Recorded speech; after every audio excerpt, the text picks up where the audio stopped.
Greetings, everyone, and welcome back to the Surprise Jab Podcast. I'm your host, Zach Ruger, as always, surprising you with new topics every week and jabbing you with your daily dose of UFC. And we have lots to unpack this episode. UFC 291 goes down this Saturday, July 29th, 2023. Lots of good fights. Definitely going to be buying this pay-per-view, that's for sure. And we'll be unpacking every single fight, giving my official predictions for the main card and the unofficial predictions for the prelims, as always.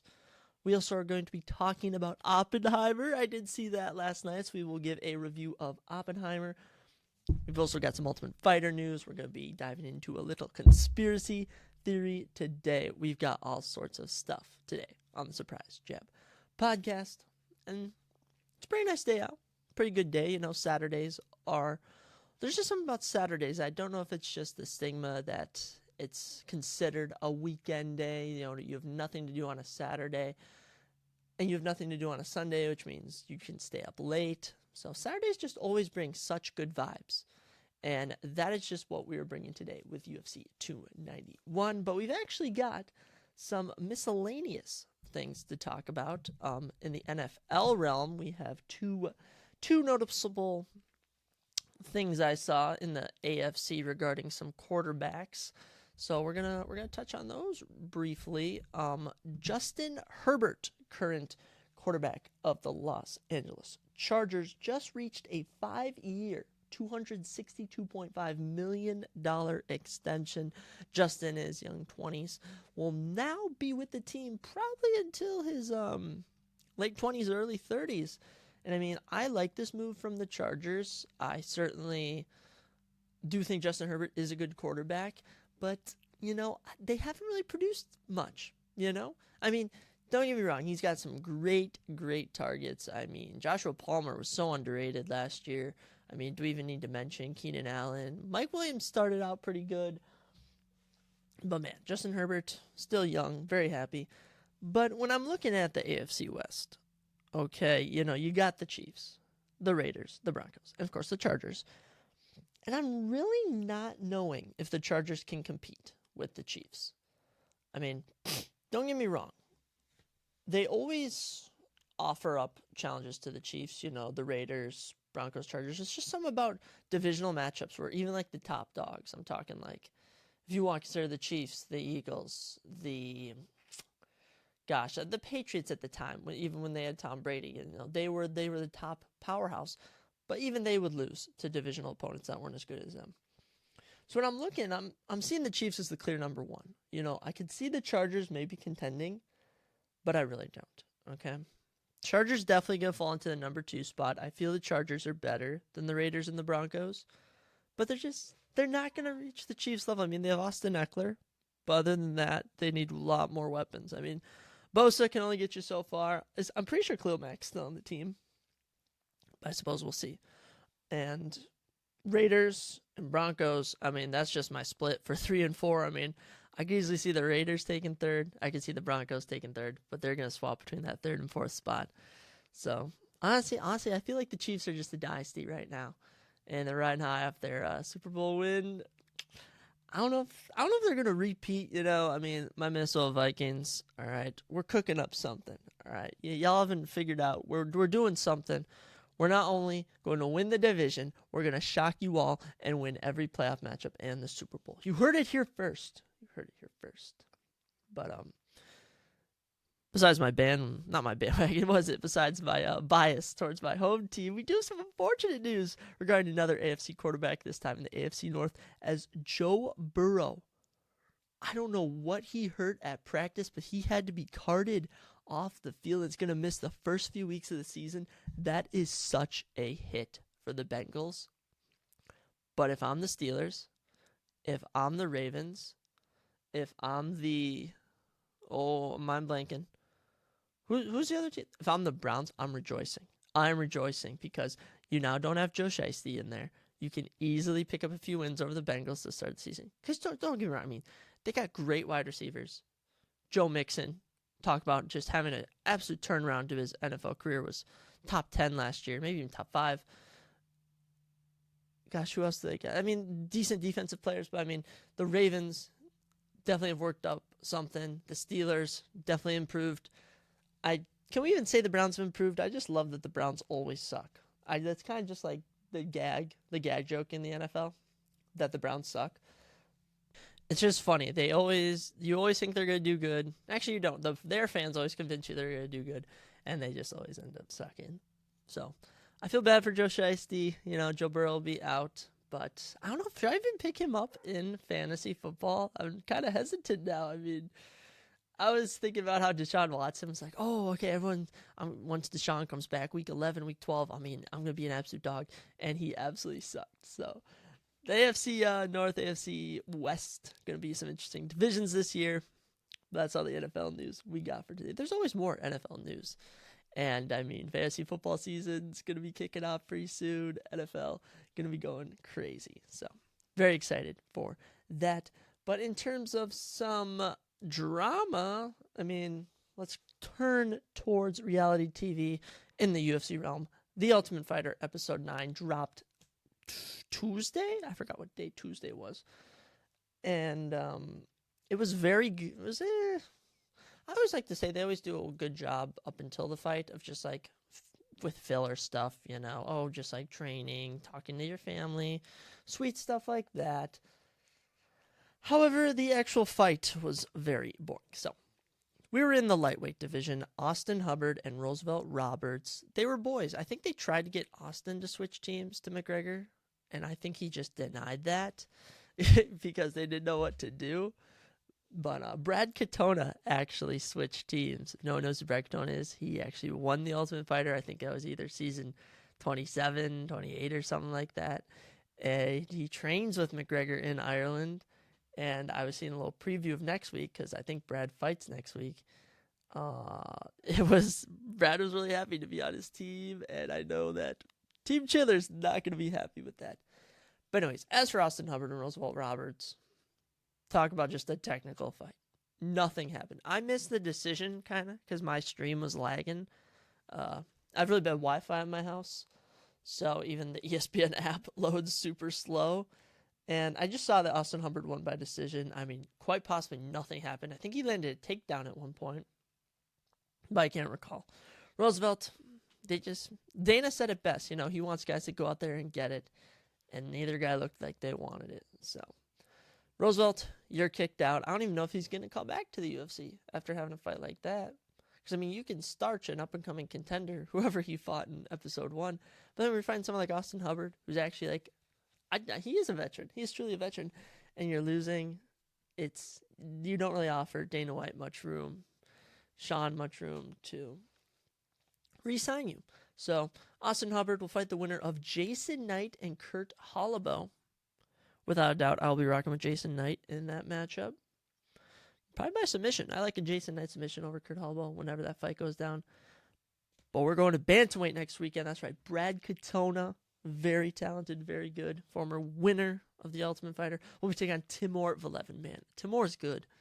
I think I saw a clip that Islam Makhachev's visiting next episode Tuesday. So that'll be super exciting to see. But Brad Katona, that's going to be probably the match of the year so far for the Ultimate Fighter. Not match of UFC in general. The winner of Brad and Timur will take on Rico Desculio versus Cody Gibson. Rico, the last OG, if you want to call it, member of Team McGregor, of course, avoided the sweep. He takes on Cody Gibson. Who did Cody beat? I can't recall who Cody beat. Is he the one that beat, the barber on Team Mando? I think he beat Mando. I can't really recall. All the episodes just blend together. I mean, this was just a white from Team Chandler. Yeah, I'm torn. I'm not really like a fan of Brad or Timur specifically, so I'll just hope for a very good fight. But as for Rico and Cody, I'm rocking with Rico, man. He was entertaining on what was that, episode 8? Yeah, he fought on the previous episode. But yeah, I want to see guys go out there and get it. I mean, that's why I question if I should even cover Dana White's Contender Series, because you don't know much about these guys until they fight. I was thinking, I saw Gosh, who is it? There's someone fighting this weekend who was on the Contender Series. What's his name? It was Claudio Ribeiro, and he had like a 25-second knockout on the Dana White's Contender Series. He makes his debut, and Abdallah Razak Al Hassan literally knocks him out in the second. And then after that fight, he comes out, and he knocks out whoever he fought next. Claudio did. And it just, you're like, okay, there's levels to this. How can I analyze this to tell who's best? And I think Brad and Timur are both on that level, so that fight should be super interesting. That'll be episode 10 on Tuesday. And I forgot when the Ultimate Fighter episodes, when the finale was taking place. It was either August 12th, the prelims at 292, or Singapore. I cannot recall for the life of me. I think it's August 12th, the Vicente Luque Rafael dos Anjos Apex card. I can't recall. Kind of mind blanking on it. I apologize. But the Ultimate Fighter, I love it. It's fun. But let's move on. Because we have got so many fight announcements. It's just crazy. It's just crazy. The UFC was going nuts last few days.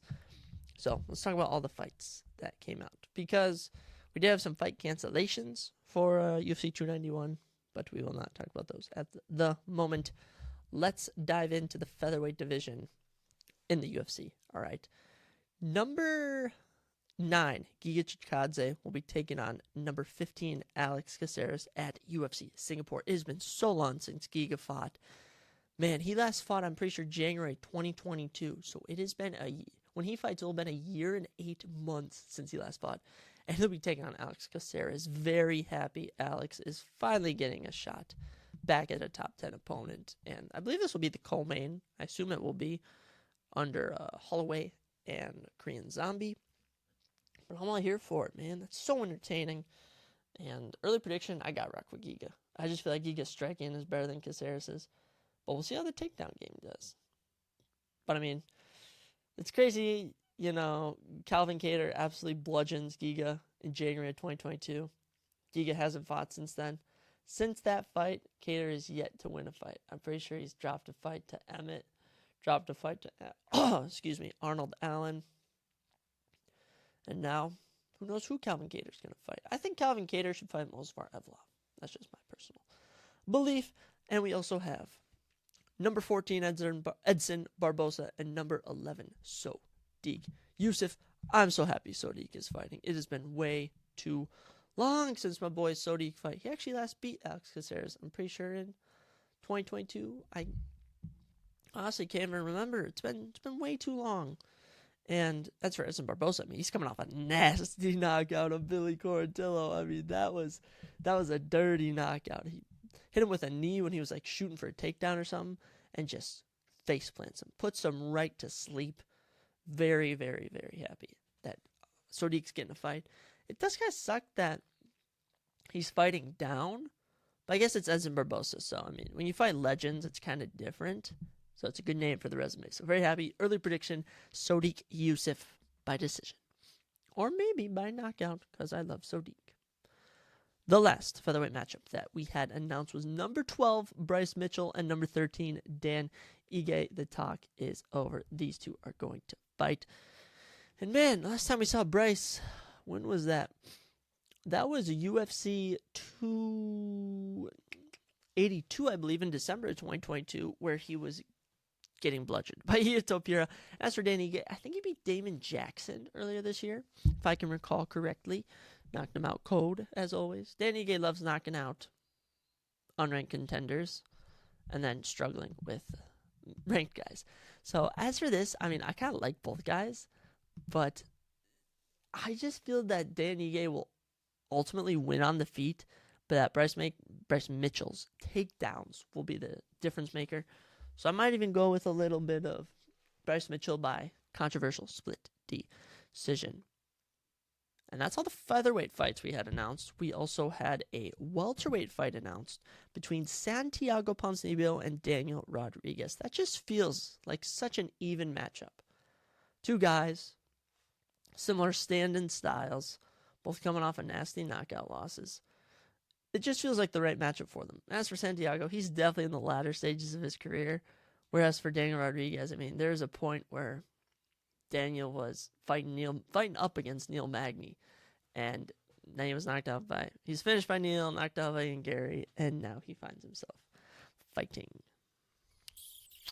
Santiago Ponzinibbio. So, very good matchup in the welterweight division. That goes down September 16th on the. What is that? The the Mexico card, if you want to call it that. It's officially something. It's hashtag Noche UFC. Whatever. What's Noche mean? Noche UFC. Translation to English is night. Oh, I think it's like fight night, but yeah. So that Edson Barbosa fight, by the way, is happening in October at some point, and I don't recall where the Dan Ige Bryce Mitchell fight is taking place, but I do know it's going down. And I do know that September 23rd, we are going to be getting Rafael Fiziev and Matus Gamrot in the UFC lightweight division. Oh my god, such a good fight. Rafael is 6, Matus is 7. This is such a perfect fight. All right, you have Matus coming off of a very bad split decision against Jalen Turner. That was just a sloppy fight from both sides. And you have Rafael Fiziev, who was humbled by the man who's fighting this Saturday in the main event, Justin Gaethje, last time out at UFC 286. So, a good bounce-back fight for both guys. We get 5 rounds. Super, super happy that this fight's going down. And speaking of lightweights, Renato Moicano wants to fight Josh Emmett at lightweight. He's calling him out, man. I'm here for it. I love it. And the UFC rankings actually did update. And we have some very interesting updates. So Diego Ferreira is now ranked at UFC in the UFC lightweight division. He takes Demir Zmagulov's spot at 15. Kenny Nchukwu comes on the UFC rankings at 15. But Dustin Jacoby, Alonzo Menfield are tied at 14. I don't know. Light heavyweight division active mad goofy. Paul Craig debuts at number 14 in the middleweight division. Jonathan Martinez moving up 2 spots to number 13 in the men's bantamweight division. And yeah, that's pretty much it, actually. I thought there was a lot more updates, but after this card this weekend, we're going to be getting a lot of updates. Very, very excited for that. I believe that's all of my new little fight announcements of sorts. I don't think anything else has been announced. I think I'm pretty much covered all the big ones that were announced. So we will actually, before we dive into UFC 291, I want to talk about Oppenheimer, guys. All right, no one knows Oppenheimer. Big film out right now, starring Cillian Murphy as J. Robert Oppenheimer. Basically about the guy who created the nuclear bomb. Saw it at an AMC theater, 2 of my buddies, at 9 o'clock at night. And that will be the last time I will be at an AMC theater. The seats were way too close. They did not recline. The aisles were close. They didn't even close the door so I could hear people in the hallway. Seeing this movie at 9 was not a good idea. I was dozing the last hour of the film, which, if that doesn't give a hint, is that it is a long movie. It is 3 hours. I'll say the first half, like when the movie begins, you're not going to be falling asleep. Okay, you're going to be locked in. The second act of the movie, very entertaining. They're building the bomb, post-bomb, all that stuff. But the third act is just so much trials, so much dialogue. It gets repetitive when you compare it to the first act, where they're doing so many more trials amidst all the other stuff that's going on. But my official ranking of the movie, 7.9 out of 10. It was, I've got some good, I've got some bad, but overall, I mean, you just gotta give it to Christopher Nolan.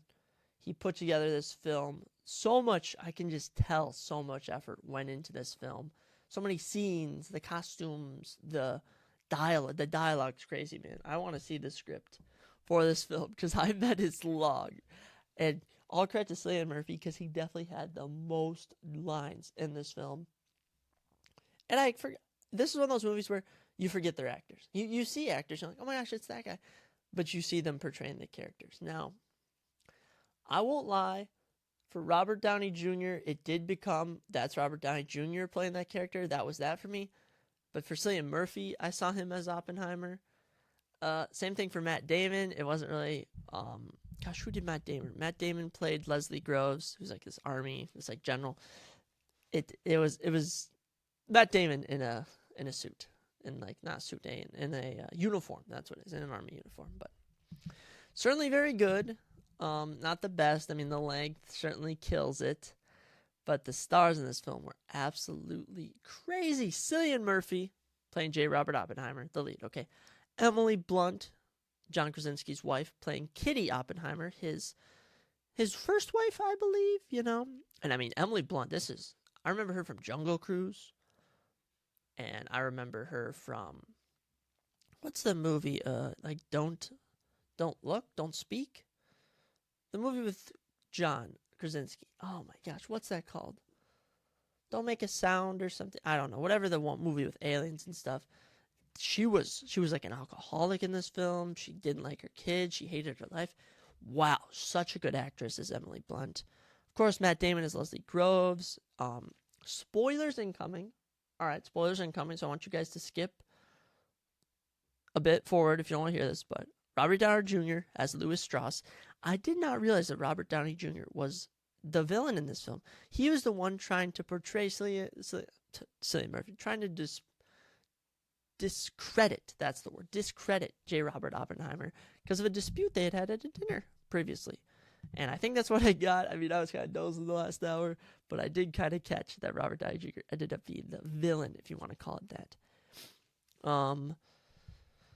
Jason Clarke as Roger Robb. Jason Clarke, Dawn of the Planet of the Apes, he's the main lead role. He's also in White House Down. White House Down is of the villain.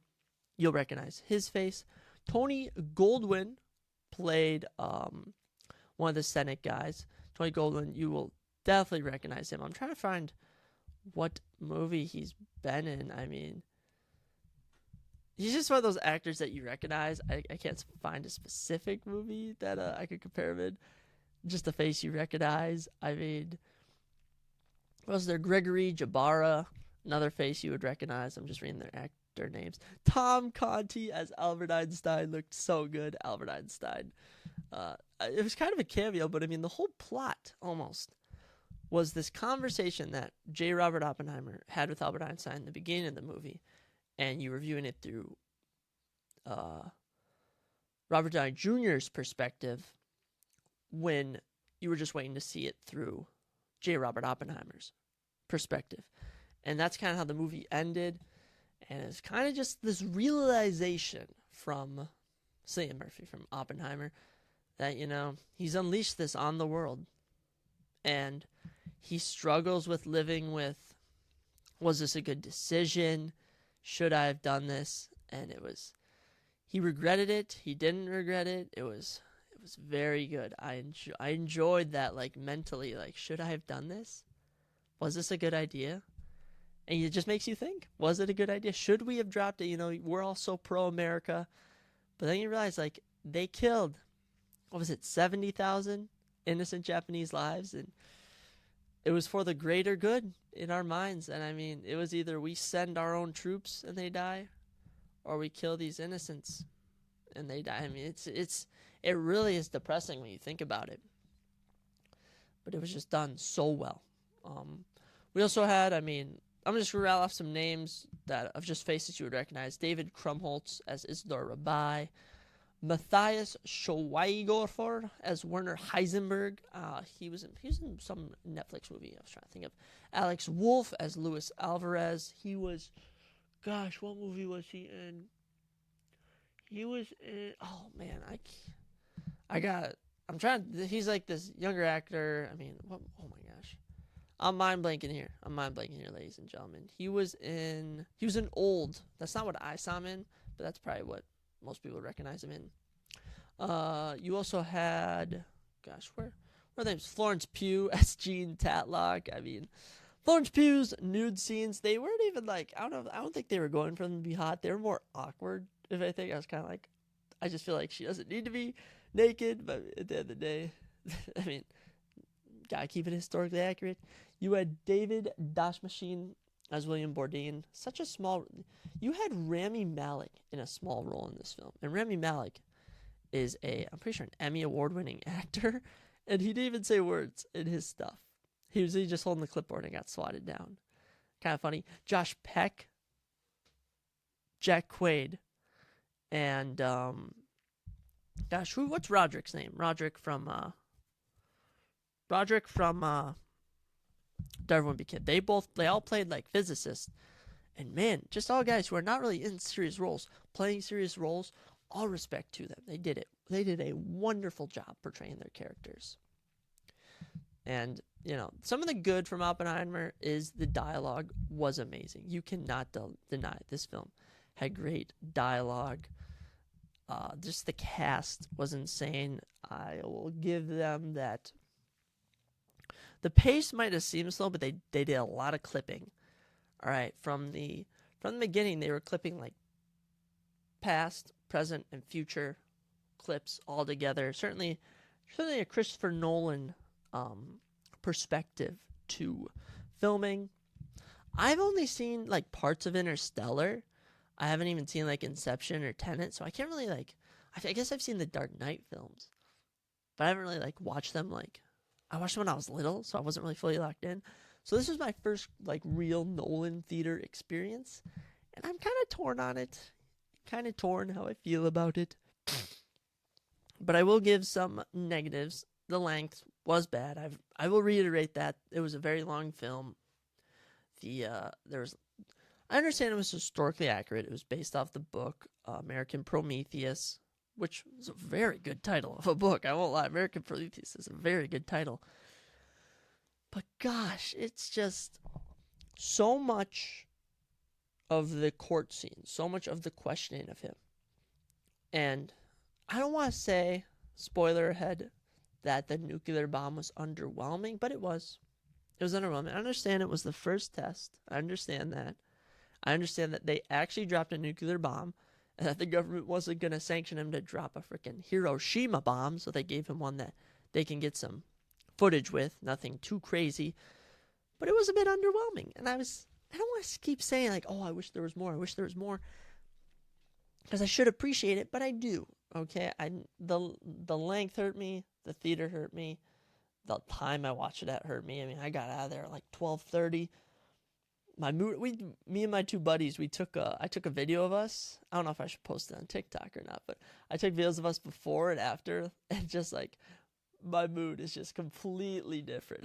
I'm all high. I'm like, this is gonna be a 10 out of 10 movie. I expect only the best.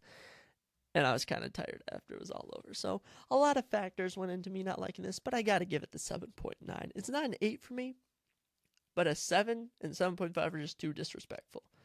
So all credit to Cillian Murphy for taking on this role. And I kind of want to watch Peaky Blinders now. I kind of want to watch Peaky Blinders. So, I mean, we'll see. But Oppenheimer, I do encourage everyone to watch it. It's one of those movies I do feel you need to experience to fully, because it's some people can even just see clips of a Marvel movie and say oh, okay, this is what I think of it. Before this movie, you truly have to experience the whole movie, and I actually have to go back and watch the last hour of it. I can't even remember where I started dozing off at. Definitely post-bomb at some point. It might have been when they started, I don't want to say they turned on him, but I mean, they certainly portrayed Harry Truman as an evil guy. I mean, so J. Oppenheimer, he goes into the Oval Office. He's talking with President Truman, and President Truman, Oppenheimer's I feel like there's blood on my hands. And Truman basically leans in close and says all amazing, you didn't drop that bomb. I did. And then he sends him out. As he's walking out, he goes, "Get this crybaby out of my room." So I don't know if Harry Truman what was going on there politically, but I also heard they did a nod to Senator Kennedy at the end. I was kind of sleepy. My buddy told me that, so I'll have to go back and check that out. But yes, Oppenheimer gets the 7.9 out of 10. I haven't seen too many Christopher Nolan films, but I definitely will say that I like that last Batman movie better than this one. So we'll move on. We'll progress. And we go from Oppenheimer. We go from the 40s, a bit of the 50s, to present day, to 2023, July 29th, the UFC 291. Oh my gosh, I'm sorry. I get so hyped. I'm such a fanboy for UFC. It's actually crazy. And we've got ourselves a very interesting card. How many fights we got now? 1, 2, 3, 4, 5, 6, 7, 8, 9, 10, 11 fight card. So if anyone did not catch the weigh-ins, the UFC weigh-ins yesterday, Michel Pereira missed weight by 3 pounds. His fight versus Stephen Thompson is off. Very unfortunate. They will definitely punish Michel Pereira. He will not be getting a top 10 guy now. I honestly think he should fight someone like Renat Fakhretdinov at this point. I mean, dang it. I really wanted to see that fight. I was actually going to pick Michel Pereira, but not anymore. Not rocking with him anymore. So, let's dive into the card. Prelims, I assume, are kicking off at like 5:36. Regular prelims at like 7. And, of course, we got a main card at 9. And we're in Salt Lake City, Utah. So, you have to take the elevation into account, right? Do they have elevation in Salt Lake City, right? I'm pretty sure they do. Or is it below sea level? I can never recall this stuff. All I know is Colorado's above sea level. I don't know about Salt Lake City. I feel like it is, but we'll see. So, let's dive in. We've got every fight to go through. Let's begin, all right? We're kicking off things in the women's flyweight division between Miranda Maverick and Priscilla Cachoeira. Both these women have floated in and out of the bottom of the women's flyweight rankings, but now they fight each other. So Priscilla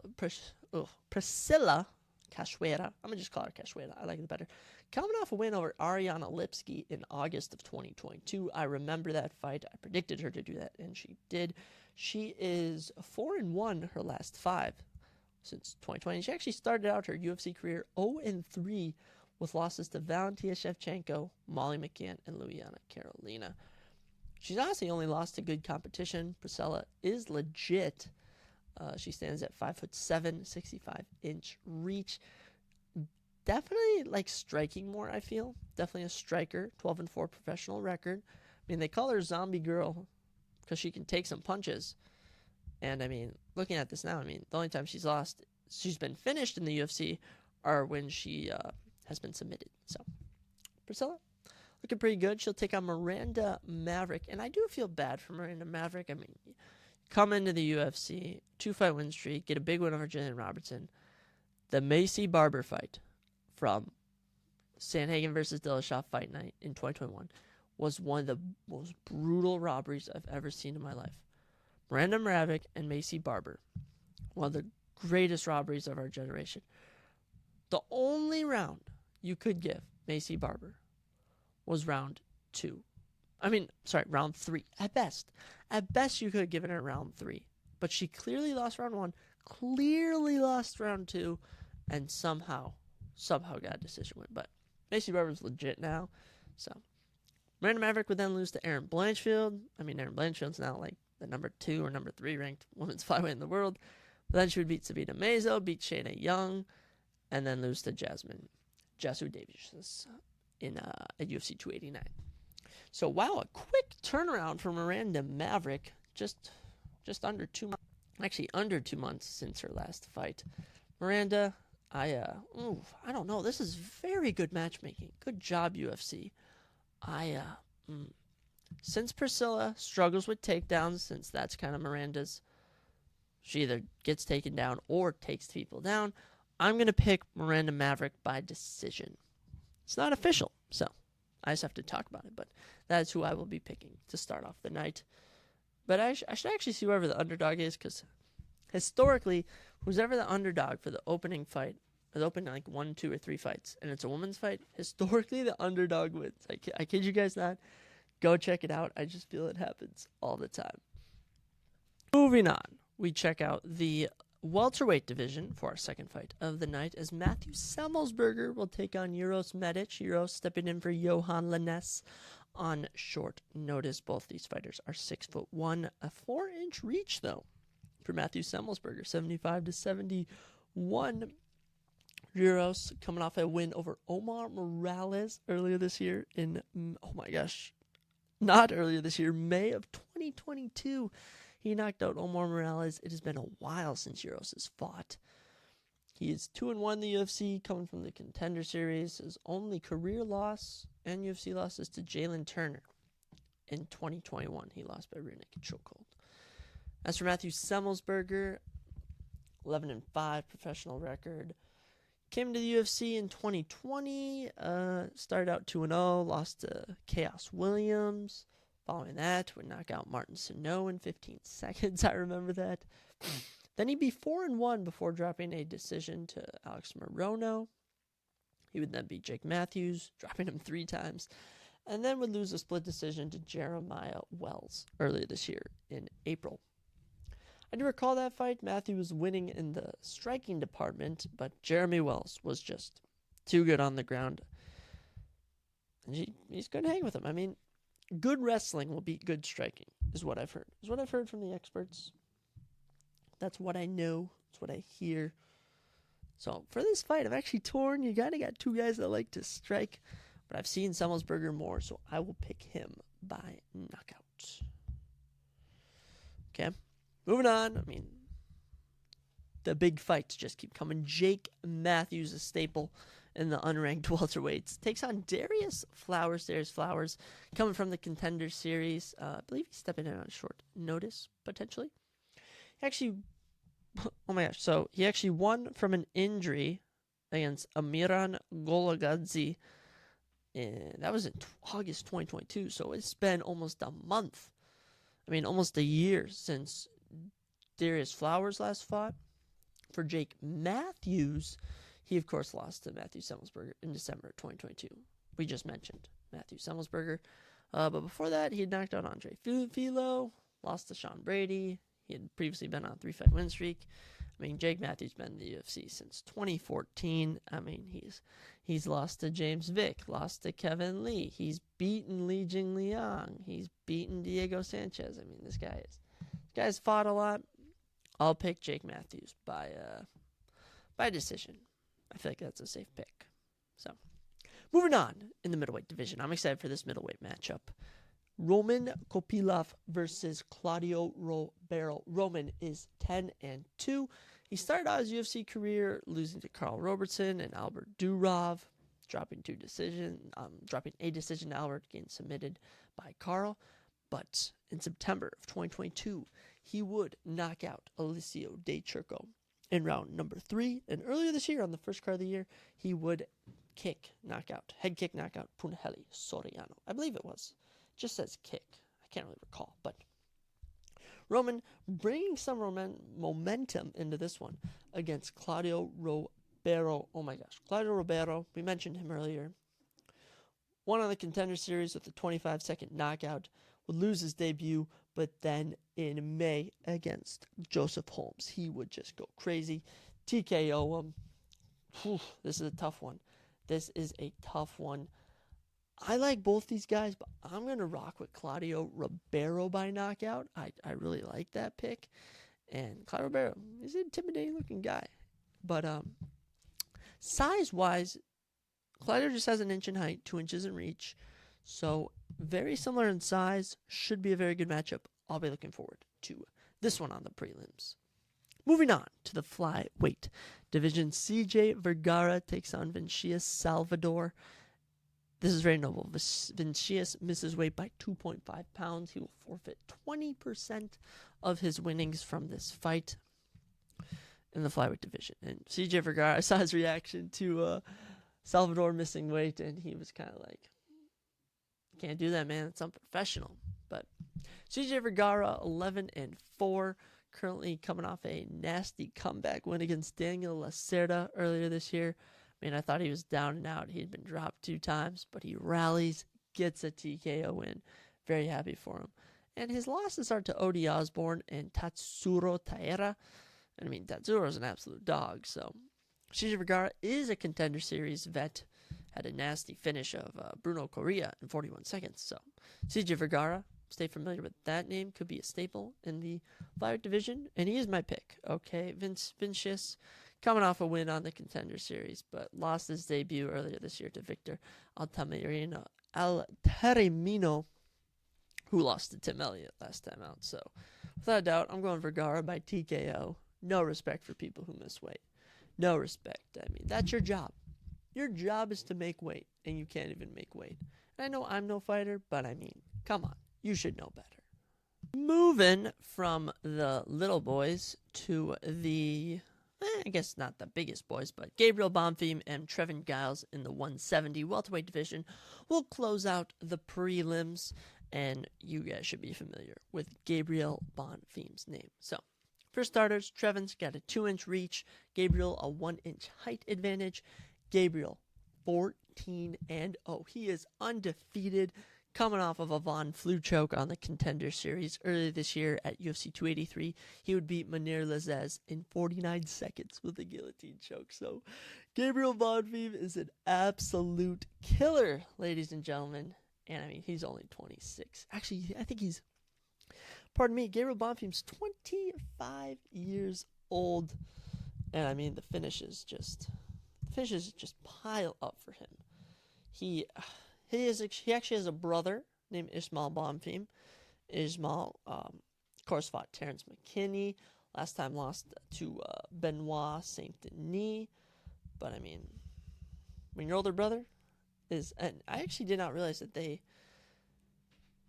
were in such a, I thought they were in the same division, the Bonfim brothers. But I mean, he is Gabriel Bonfim.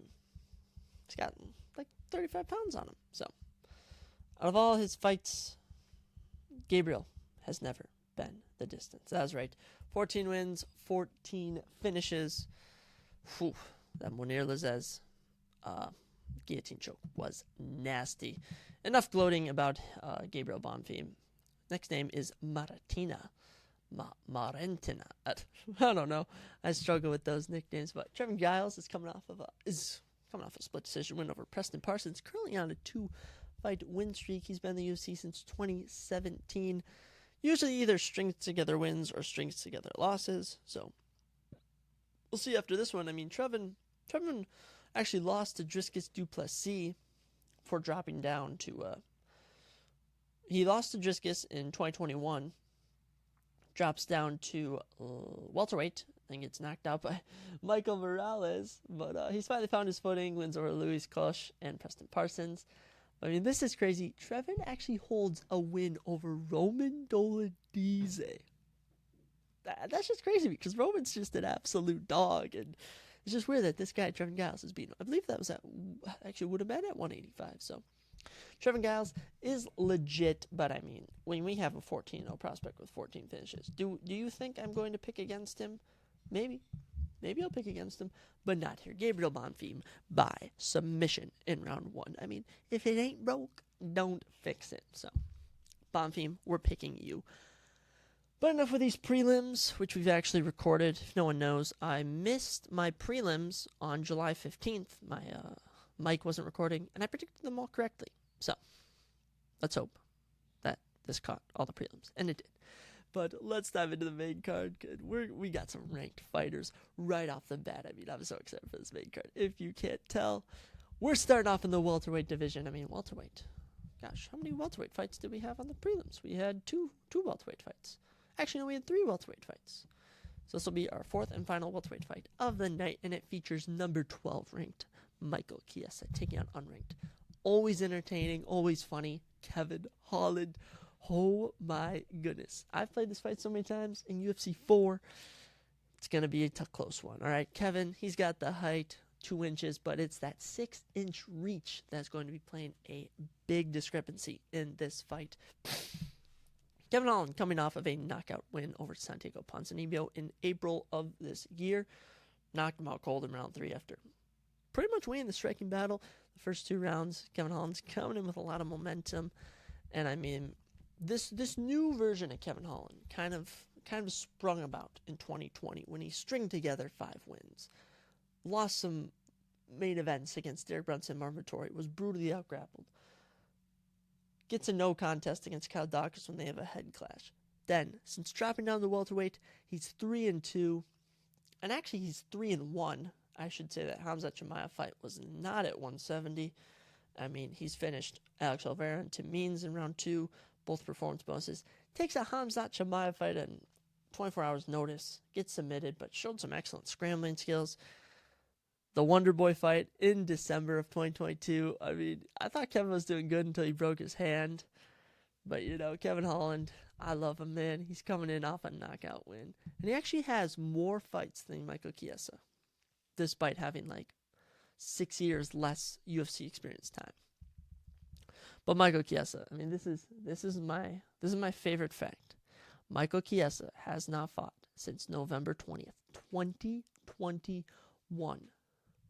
2021. Do we know how many days ago that was? I need an official thing.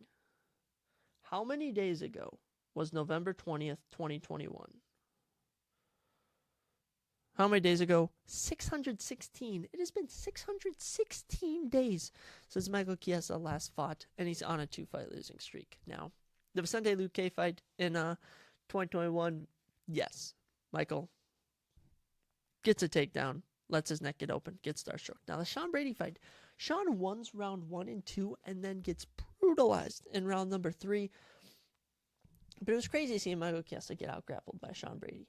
But then we saw Sean Brady get TKO'd on the feet against Bilal Muhammad. So this should be a very close fight. My official prediction. You want to hear it? I see a lot of ways this fight going. All right. Number 1, and hopefully this doesn't happen, but this is probably one of the more likely options, is Michael Chiesa turns into Habib Chiesa and just grapples Kevin Holland through 3 rounds, just brutally out-grapples him, because that's always been a weakness in Kevin Holland's game plan. Or Kevin Holland catches Chiesa's neck on the shoot, lands a Darce choke, lands a guillotine, lands a rear naked choke, gets a submission. Or what I think is the most plausible and what I'm predicting is Kevin Holland by knockout. I'm going to say round 2. I'm going to say a round 2 knockout for Kevin Holland, but that is my prediction. I would go with a Kevin Holland round 2 knockout. And historically, if you would all like to know, Kevin Holland has 1, 2. Oh, I guess he has a number of finishes in round 1, round 2. Actually, I think all his finishes happen in different rounds. So we'll see. But I think if he's going to catch Chiesa, it's going to be in the opening 2 rounds. Because Chiesa does have good cardio. He does have good cardio. Oh, man. Do we even have to talk about the next fight, guys? Do we even have to talk about the next fight? Okay, we will. We will, just for the people. Just for people. Tony Ferguson and Bobby Green in the lightweight division. Let's view the matchup. Okay, Tony actually has 1 inch in height and 5 inches in reach. Both these guys in their 30s, both born in the mid-80s, actually. Bobby Green, 29-14-1 with a no contest. Tony Ferguson, 26-8. Let's look at Bobby King Green. Bobby is somehow, this just feels weird, has somehow not won a fight since February 2022. Which, when we look at it, all right, he lost to Islam Makhachev on short notice. He then gets knocked out by Drew Dober in a fight he was doing so good in, and then had a no contest against Jared Gordon earlier this year where he was looking good. But he gets rewarded with Tony Ferguson and Bobby Green, ladies and gentlemen. He has been in the UFC since the Strike Force days. Oh my gosh, I mean, Bobby Green's been doing this over a decade, and I mean, he has just fought so many people. He's fought James Cross. He's fought Pat Healy. He's fought Edson Barbosa. He's fought Dustin Poirier. He's fought Lando Venata multiple times. Fought Jakar Close. Francisco Trinaldo. Clay Guida. I mean, Thiago Moises. He took Rafael Fiziev to a decision and even won the 3rd round over him. He's knocked out Ali Quinta. He's landed 188 significant strikes on Nasrat Passerat. Bobby Green, an absolute menace. He was pulled up in a red bulletproof vest and a sideways hat. I mean, Bobby Green had he was looking so drippy at the press conference and the weigh-ins, and he takes on Tony Ferguson. And there was a time when Tony fights used to be fun. He was on a 12-fight win streak. I mean, he had finished all but, 5 of those fights. I mean, actually, all but 3 of them, actually. I mean, Tony Ferguson won the Ultimate Fighter. I mean, his only loss in the UFC was Michael Johnson. There was a time Tony Ferguson was 15-1 in the UFC. Then 2020 hits, and something happens to El Kukui, man. Justin Gaethje, he just finishes him in round number 5 for the first time in his career. He gets TKO'd. Then in back-to-back fights against Charles Oliveira and Benavidez, he just gets brutally jiu-jitsu'd, out-grappled. Those were some boring fights, all right? But then, Michael Chandler. So, here's the thing. May 2022, Tony Ferguson looks excellent in round 1 against Michael Chandler, you know? He drops him, he's landing on stuff. Chandler does finish on the top, but not much to say there. Round 2 kicks off, 17 seconds in. Michael Chandler kicks Tony Ferguson's head like a freaking football on a punt. Oh my goodness, I'm still not over that. That's one of the craziest knockouts I've ever seen. Tony Ferguson and Michael Chandler at UFC 274. Gosh, it was so sad to see. It was very depressing seeing Tony Ferguson get face planted. But then he returned September 2022. Short notice, 24-hour notice, takes out Nate Diaz in the main event of UFC 279 and gets submitted. He somehow gets guillotine choked for the first time in his career. El Kukui was once feared, and now he's more of a fox. He's tricked everyone at every press conference he's back, and I'm not falling for it this time. You may be saying Tony looks different at this presser. No. Once you get to the octagon, you're going to see the Tony you've seen in your last 5 fights. So, without ado, Bobby Green by round 2 knockout. I mean, you know what? Screw this. I'm not going Bobby in round 1, man. I'm going Bobby Green in round 1 knockout. Oh, man, it's going to be brutal. It's going to be brutal. I won't lie. I'm not even going to lie. Bobby Green's going to do foul thanks to Tony, but maybe I'll eat my words. Guys. Maybe Tony Ferguson will break out some old tricks. Freaking submit Bobby Green. That'd be awesome. I'm rocking with Bobby Green, but if Tony wins, I will not be mad. I will be very happy to see Tony Ferguson get another win. But it's just so tough, man. See, it's tough when you see the legends fall hard like this. I mean, it happened to BJ Penn. It happened to, who else did it happen to? Not Robbie Lawler. Robbie Lawler ended his career good. I guess Tyron Woodley. I'll say Tyron Woodley. I guess, if you want to say it. But moving on to the heavyweight division. I mean, we were supposed to get Paulo Costa and Ikram Alkaserov. We then got Michelle Pereira and Wonderboy Thompson. And now we've wound up with Derek Lewis versus Marcos Rogeros de Lima on the main card. I'm starting to notice that there's not a number 15. I think the rankings site is glitching, but I do believe Marcos Rogeros de Lima is ranked number 15 at heavyweight. Derek Lewis is ranked number 11.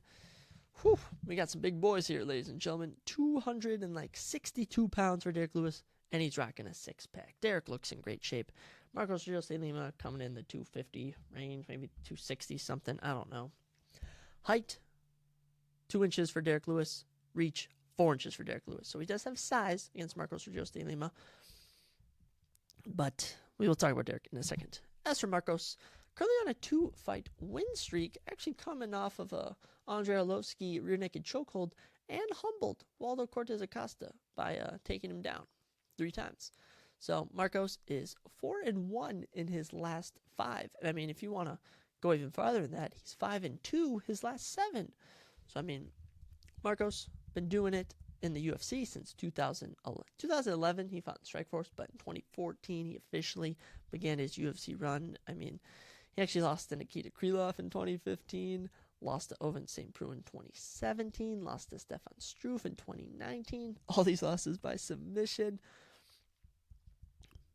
But knocked out Ben Sassoli at UFC Fight Night Felder and Hooker. I remember that. Gets forearm choked by Alexander Romanov.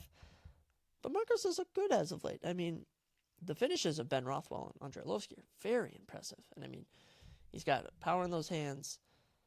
But if you're going to make this a striking battle, you will lose because he's taken on the Black Beast, Derek Lewis. I mean, Derek's been doing this since 2014. I mean, who hasn't Derek fought?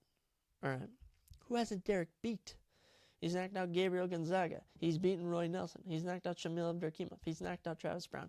He's knocked out Marcin Tybura. He has a win over Francis Ngannou. He's knocked out Alexander Volkov in the greatest comeback in UFC history. one of them, actually. He's fought for the belt multiple times. I mean, he's knocked out Alexei Oleinik. He's knocked out Curtis Blades. He's knocked out Chris Daukaus. Derek Lewis, forever a legend in the sport. He may be on a 3-fight losing streak, ladies and gentlemen. Was his last loss brutal? They've gotten worse. I won't lie, they've gotten worse. I mean, Sergey Spivak earlier this year out-grappled him. Derek didn't even land a strike. Did he even throw a strike? Did Derek Lewis even throw a strike? Derek Lewis officially threw 3 strikes. Didn't land a single one.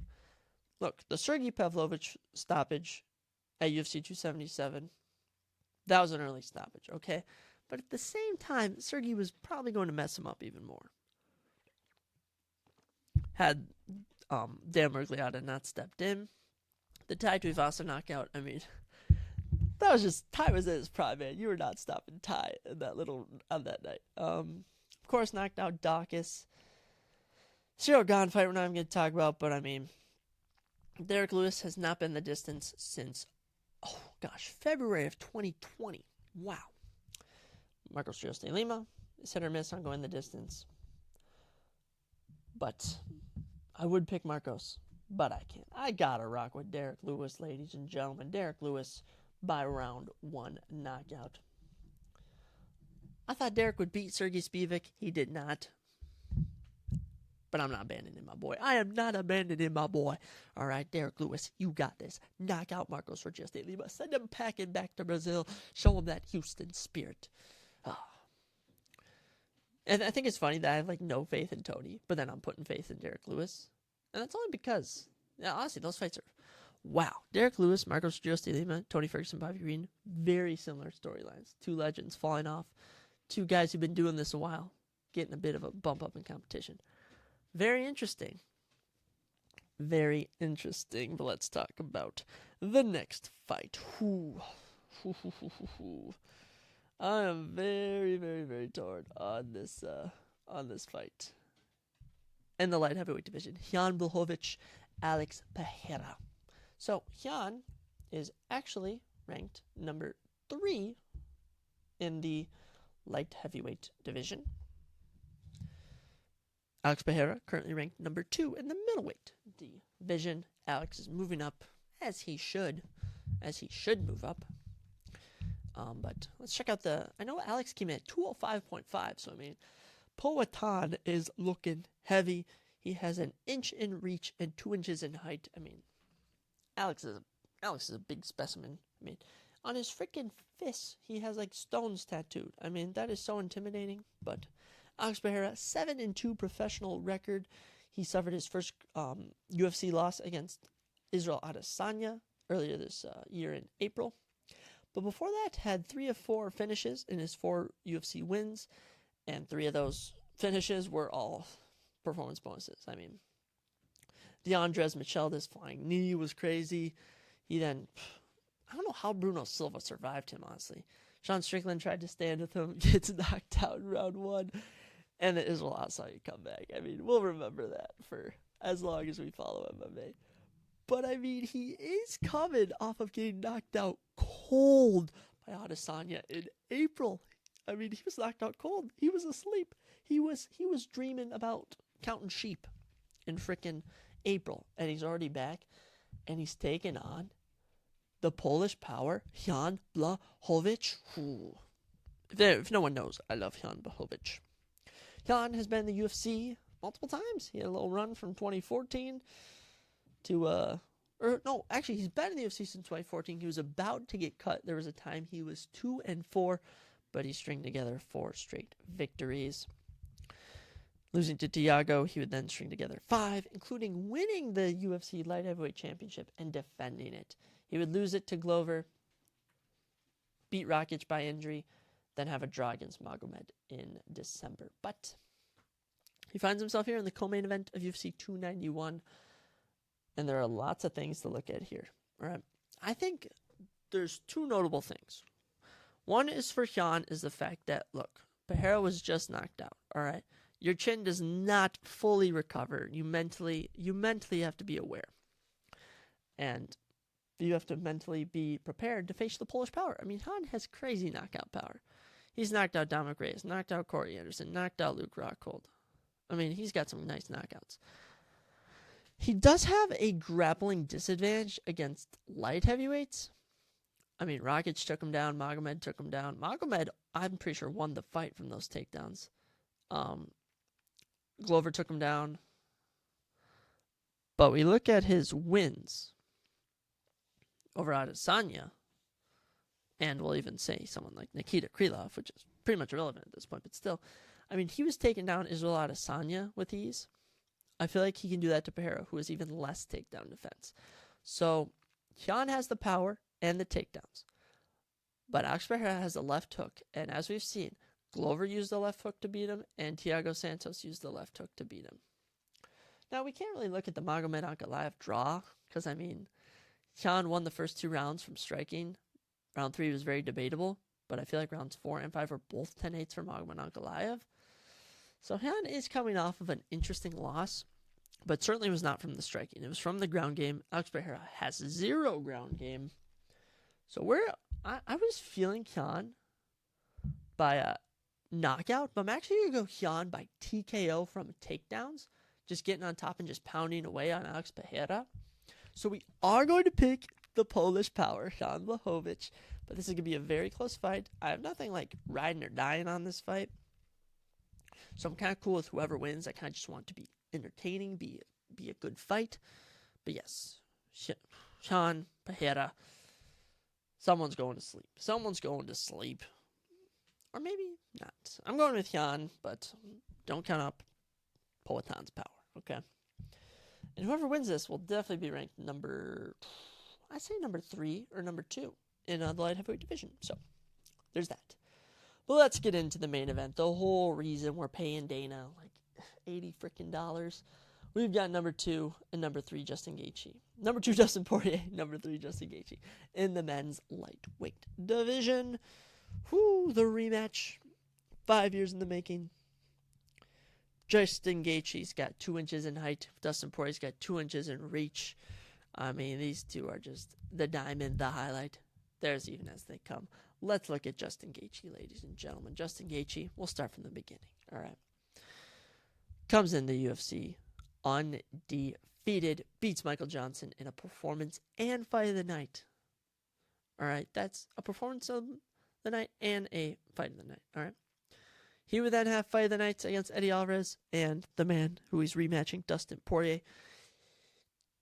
Poirier would knock out Justin Gaethje in round number 4. I want you all to remember that when I go through my review. He would then performance bonus knock out James Vick.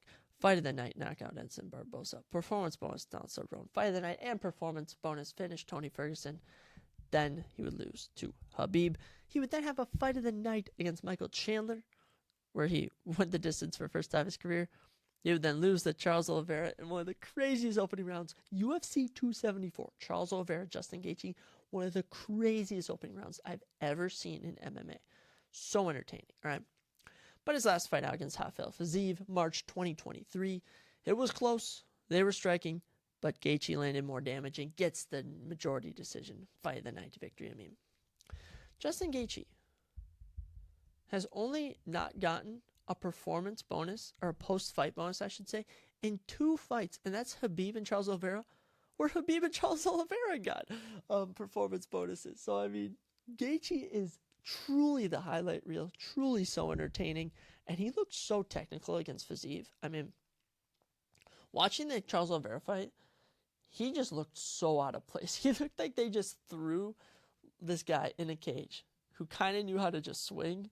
And that's all he was doing. But he looked good against Fiziev. I mean, he was able to outbox Fiziev, which is impressive. Out-kickbox even. But he's taking on the diamond, Dustin Poirier. We'll go back to the beginning. All right, Poirier was kind of an average fighter. I mean, debuted in the WEC in 2010. I mean, he would actually beat Max Holloway in like his 4th UFC fight. Lose to Chan Sung Jung in his first fight night. Lose to Cub Swanson. I mean, lose to Conor McGregor in 2014. He then stringed together some wins over Diego Pereira, Yancy Medeiros, Joe Duffy, knocked out Bobby Green. He would then get finished by Michael Johnson. Win a fight of the night over Jim Miller, majority decision. Have a no contest against Eddie Alvarez. beat Anthony Pettis in 2017, and after that, the Diamond was officially born, finishing Justin Gaethje in round number 4, finishing Eddie Alvarez in their rematch in round number 2, having a fight of the year candidate against Max Holloway in 2019. He would fight Khabib for the lightweight championship in 2019, losing by third round rear naked choke. Fight of the night against Dan Hooker, and this modern day Dustin Poirier, who beat McGregor in back-to-back fights. The second fight, their third installment, I should say. McGregor did break his foot, but that first fight, he dropped round 1 to McGregor and then came back and knocked him out in round number 2. Crazy stuff. He would then fight Charles Oliveira for the belt in a fight he was supposed to win in 2021, but you already know, the Bronx had his number. He would come back in November of 2022 and have a fight of the night win against Michael Chandler. Notable things from that fight, which we probably won't see in this, is that Chandler was able to use grappling to beat Poirier in round number 2. And Chandler starts fast, and he almost finished Poirier in the opening moments, but Poirier rallied and probably won round 2. But by the time round 3 came, Chandler was gassed. Poirier knew what to do, got the rear naked choke. Whew, there's a lot to unpack here, guys. These two both love to strike. I think if we're going to see any takedowns, it's going to be from Dustin Poirier, which he didn't rule out, but he says you should just expect you shouldn't expect anything unsuspecting. All right, these guys both love to stand and strike. It's the rematch. Some weird thing. This is super weird. They both have double-digit fights in the UFC. Their average fight time is both 10 minutes and 6 seconds. That's super weird. Another stat I saw is that they've both lost to Khabib and Charles Oliveira. They've both beaten Michael Chandler. And since they fought, this is super weird. Since they fought, they're both 6-2, I believe. Is this true? 1, 2, 3, 4, 5. They're both 6-2 since they last fought. That's so weird. The stats don't lie. This is going to be a banger in Salt Lake City. This is one of the most unsuspecting main events of the year. No one saw this being revealed. No one saw this being revealed. And 291 drops, and you're like, oh my gosh, we're getting all these fights. This is going to be the main event, the BMF Championship. That is right. Jorge Masvidal, no longer your BMF. If anything, Kamaru Usman, Colby Covington, Gilbert Burns should all be BMFs. They beat Jorge Masvidal. This is going to be crazy. All right, and hopefully whoever wins this can defend the BMF belt. All right, I understand it's gimmicky, but you can make it not gimmicky by actually defending it. So, who are we picking? Who are we picking in this fight where they're so even? They're so even. The rematch 5 years later. You know me. I love a story. I love it when it's poetic. We're going Justin Gaethje, round 4 knockout. That's right, ladies and gentlemen. Round 4 knockout from Justin Gaethje. Wow. This is gonna be such a good fight night. I'm so pumped for this. All right. The elevation, will it play a role in this fight? I think they both have good stamina. I do think that of all the people on the main card, Derek Lewis will struggle the most. But there's that. And I actually just got a notification that Alex Pereira has rehydrated up to 228 pounds per his Instagram. So Hyun is fighting an absolute monster. But, the main event, Poirier Gaethje. We're rocking with Gaethje by knockout in round 4. Cold knockout. He's putting Poirier to sleep, all right? These are going to be bangers up and down the card. Let's reiterate all of our picks for the 11-fight card. Remember, all main card predictions are official. Prelims are unofficial. Miranda Maverick versus Priscilla Cachoeira. We are going to go with Miranda Maverick by decision, using her grappling. Matthew Semmelsberger versus Uros Medic. We're going Matthew Semmelsberger by knockout. We'll throw out round 1 in there. Jake Matthews versus Darius Flowers. Jake Matthews by decision. Roman Kopilov versus Claudio Ribera. Claudio by round 2 knockout. CJ Vergara versus Vinicius Salvador. We're going to go CJ Vergara by round 2 knockout. Gabriel Bonfim versus Trevin Giles. Gabriel by round 1 submission. Michael Chiesa versus Kevin Holland. Kevin Holland round 2 knockout. Tony Ferguson versus Bobby Green. Bobby Green, round 1 knockout. Derek Lewis, Marcos Rogers de Lima. Derek Lewis, round 1 knockout. Jan Blachowicz versus Alex Pereira. Jan, round 2 knockout. And Dustin Poirier versus Justin Gaethje. The highlight reel, Justin Gaethje, in round number 4 by knockout. You know me, I love to predict finishes. I mean, it's more fun when you're predicting finishes. But that's UFC 291, ladies and gentlemen. That's all you need to know. All the fights, all the excitement. It's going to be a banger. I actually have to still go buy it, so we'll have to do that after we're done. But this high does not stop here, because guess what? We have a surprise topic. That's right. We are talking about a conspiracy theory to end the episode. I was debating sending it with UFC 291, but the fun don't stop, all right? So I'm going to take a quick little break. Then we're going to dive into the Montauk Project. All right. Unfortunately, upon starting to film my conspiracy theory part on the Montauk Project, we unfortunately realized that we're glitching and lagging a lot, and I'm not even able to really fully read all my notes, read the slides I was using. So sadly, we'll have to end there. We'll have to save the Montauk Project for a future episode when I'm actually in a spot where I can record with good internet and stuff. So sadly, no conspiracy theories this episode, but we did talk about UFC 291. We talked about The Ultimate Fighter. We talked about Oppenheimer. Gave our review of that. A little bit of NFL. So that's unfortunately how we're going to have to end the episode. Kind of on a sad note. I kind of wanted to talk about the Montauk Project. But talking about UFC 291 was fun. So I hope that you all had some fun times listening to this. You were surprised with some stuff I said. I encourage everyone to watch UFC 291 tonight. Go see Oppenheimer. And just have an amazing Saturday. God bless everyone. We'll be back with more surprising topics next time.